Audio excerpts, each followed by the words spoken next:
ಅಶ್ಲೀಲ ವಿಡಿಯೋ ಹಂಚಿಕೆ ಆರೋಪ ಪ್ರಕರಣಕ್ಕೆ ಸಂಬಂಧಿಸಿದಂತೆ ಮಾಜಿ ಶಾಸಕ ಪ್ರೀತಂ ಗೌಡರನ್ನ ಬಂಧಿಸದಂತೆ ಹೈಕೋರ್ಟ್ ಆದೇಶ ಹೊರಡಿಸಿದೆ.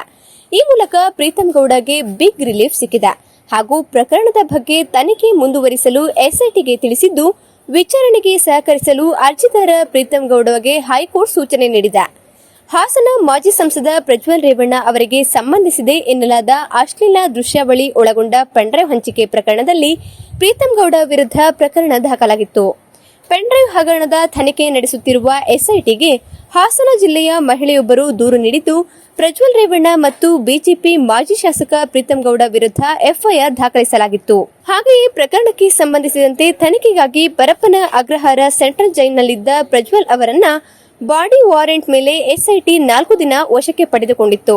ದೂರುದಾರ ಮಹಿಳೆಯ ಅಶ್ಲೀಲ ವಿಡಿಯೋವನ್ನ ಪ್ರಜ್ವಲ್ ಚಿತ್ರೀಕರಿಸಿದ ಆರೋಪವಿದ್ದು, ಆ ವಿಡಿಯೋ ಒಳಗೊಂಡ ಪೆನ್ಡ್ರೈವ್ ಅನ್ನ ಸಾರ್ವಜನಿಕರಿಗೆ ಹಂಚಿಕೆ ಮಾಡಿದ್ದಾಗಿ ಮಾಜಿ ಶಾಸಕ ಪ್ರೀತಂ ಗೌಡ ಮತ್ತು ಇತರರ ವಿರುದ್ಧ ಆರೋಪ ಕೇಳಿಬಂದಿದ್ದು, ದೂರು ದಾಖಲಿಸಲಾಗಿತ್ತು. ಸ್ಥಳೀಯ ಹಾಗೂ ನಿಖರ ಸುದ್ದಿಗಾಗಿ ಸಬ್ಸ್ಕ್ರೈಬ್ ಆಗಿ ಬೇಮಾ ವಿಜಯ ಡಿಜಿಟಲ್ ಯೂಟ್ಯೂಬ್ ಚಾನೆಲ್ ಹಾಗೂ ಪಕ್ಕದಲ್ಲಿ ಕಾಣುವ ಬೆಲ್ ಐಕಾನ್ ಕ್ಲಿಕ್ ಮಾಡಿ ಕ್ಷಣ ಕ್ಷಣದ ಅಪ್ಡೇಟ್ಗಳನ್ನು ಪಡೆದುಕೊಳ್ಳಿ.